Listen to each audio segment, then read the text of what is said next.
احنا انتقلنا ليك منظمة الاتحاد المصري لحقوق الإنسان على أساس إن احنا عارفين معك مشكلة. يا ريت تعرفنا بنفسك وتحكي لنا مشكلتك عشان الناس كلها تعرف إيه مشكلتك بالظبط. أنا أيمن أنور متر بهنام، مقيم بالمنشية خلف جراج الأتوبيس. إداري بمدرسة الصنايع الزخرفية. اللي حصل طبعا إنه في سمسار جاب لي واحدة تتأجر مني الشقة، وأنا طبعا أجرت لها الشقة. تمام. شقتك ملكك يعني هي كانت؟ الشقة كملكي أنا. تمام. تمام. فأجرت لها وبعقد لمدة سنة. تمام. تمام. فبعد كده طبعا فوجئت بعد كده ان هو في يعني كلام بيتقال وكده ان هم عليهم احكام وكده، يعني البنت دي. اه. فطبعا انا ما مش معقول ان انا هقعد ادور على حد هيسكن عليا او اشوف عليه احكام او كده، لان ده مش من حق ان انا اشوف اسرار الناس وكده. فطبعا ايه، حاولت ان انا اطلعها بعد كده.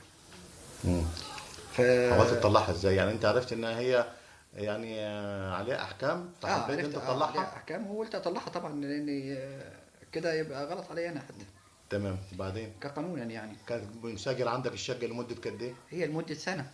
وهم كانوا موجودين كانوا موجودين لحد اخر تقريبا لحظة. قد ايه؟ من كام شهر يعني؟ لحد قبل المشوار اللي حصل ده باسبوع او 10 ايام. يعني ليهم 8 9 شهور مش كده تقريبا؟ ليهم 9 شهور بس. تمام. وبعدين بس فالمهم انا طبعا جاء اتصل بيا واحد زميلي في نفس العماره يعني هناك، اللي هو املك فيها الشقه، وقال لي الحق ده شقتك يا ايمن بتتحرق. فكانت في حدود الساعه 4 يعني الصبح. حد من جيرانك اتصل بيك من وقال لك؟ الجيران. قال الكلام ده الساعة كام؟ كان في حدود الساعه 4 الصبح. الساعة 4 الصبح. وبعدين فتوجهت طبعا، ركبت عربيتي وطلعت على طول على هناك. اه فعلا رحت لقيت الباب كله مولع خالص، اه وطبعا النار ماسكه وفي بعد كده سلك كهرباء وكده الشقة يعني. دي بعيد من سكنك اللي انت موجود فيه؟ تبعد بتاع 8 كيلو. موقعها فين بالظبط؟ في الشؤون منطقة الكنوز، مساكن البنك الأهلي، تمام. بنك الإسكان. تمام. وبعد ما رحت لقيت ايه؟ النار رحت مولعة لقيت فين؟ طبعا النار وكده، فالناس طبعا الجيران وكده طلبوا المطافي وجات المطافي، وهي طبعا اللي طفت وكده. مين اللي طفت؟ المطافي.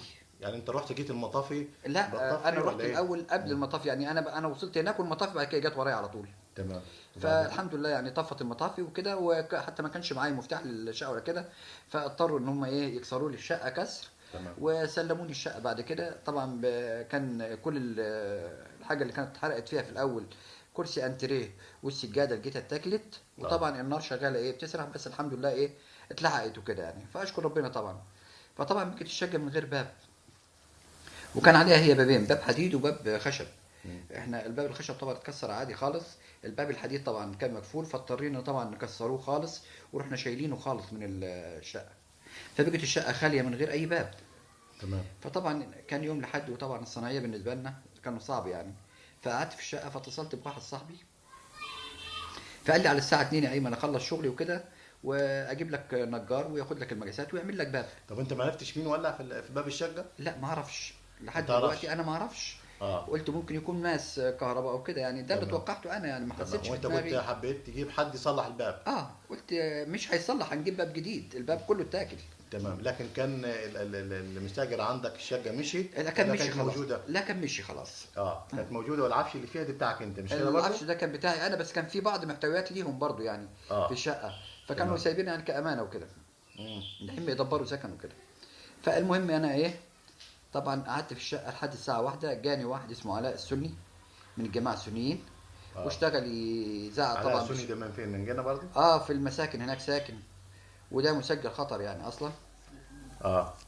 فطبعا اشتغل يزعق وشتيمه وسخه بالديانه وكده، وانتوا يا مسيحيين وانتوا مش عارف ايه.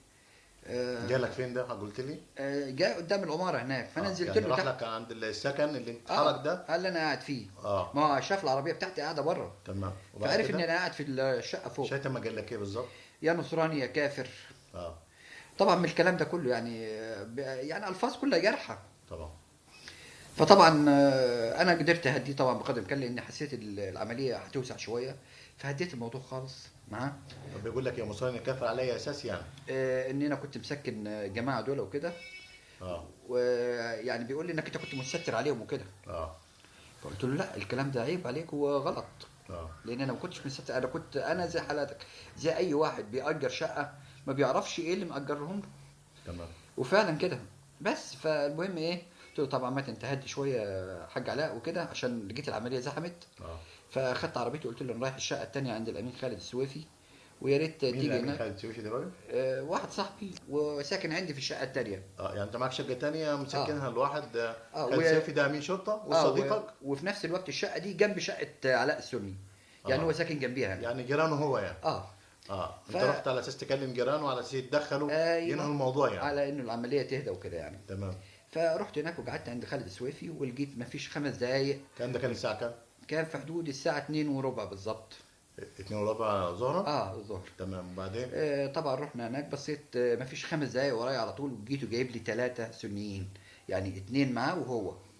بيجوا 3 وكلهم طبعا سنيين بتبعات جامد. فابتدوا بقى بالالفاظ الجارحه خالص لا، حدد لي الالفاظ دول معلش. والشتيمه، يا نصراني يا كافر، انت ازاي؟ طبعا دول مسلمين واعتبروني اني انا بزني معاهم. طبعا من الكلام ده كله ابتدوا ايه. فطبعا اتدخل الامين خالد السويفي وهدى الموضوع وتمام. ايه الامين خالد السويفي ده؟ اسمه الامين يعني ولا هو لا امين جماعه؟ لا هو اسمه خالد السويفي، امين شرطه هو. اه. فالراجل يعني كصديق ليا وكده. تمام، اتدخل على اساس يهدي الامور. يهدي الامور، وفعلا هديت الامور وكده. فمن يوم واحد راح ضربني بكوبايه في وداني، عورني. فين ضربك؟ هنا اهو، عمل عندي نزيف هنا اهو بالداخل. اللي هو في ودنك من جوه؟ اللي فوتني من جوه. من جوه. دي ضربه كوبايه. دي ضربه كوبايه. من الضربه الثانيه دي اصابه ايه؟ لا دي لسه بقى جاي لك. لسه جاي لي. بس فالمهم ايه، هدى الموضوع وكده، وقال لي طب احنا هنطلب منك طلب انك انت تتصل بالبنت اللي كانت ساكنه عندك، تمام، وتجيبها عشان تاخد بقى الحاجه بتاعتها، وفي نفس الوقت تفهمها الموضوع كله. تفهمها انك انت تاخد الحاجه بتاعتك وكده. بس ففعلا خدوني انا على الشقه اللي هناك اللي في الدور الخامس بتاعتي. مين خدك بقى في الوقت ده؟ طبعا علاء السني ده والتنين اللي معاه وخالد السويفي.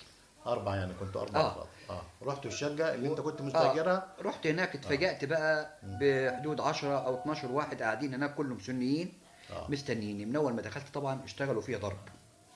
ضربوك في الشارع ولا ضربوك لا في الشقه؟ في الشقه فوق، هم قاعدين في الشقه فوق. يعني 10 12 غير الثلاثه اللي كانوا موجودين. تعرف اسمائهم ايه؟ لا ما اعرفش اسمائهم مع الاسف. طيب. فطبعا من كتر الضرب اعرف بعد كده واحد اسمه الحسيني. الحسيني تمام. مين؟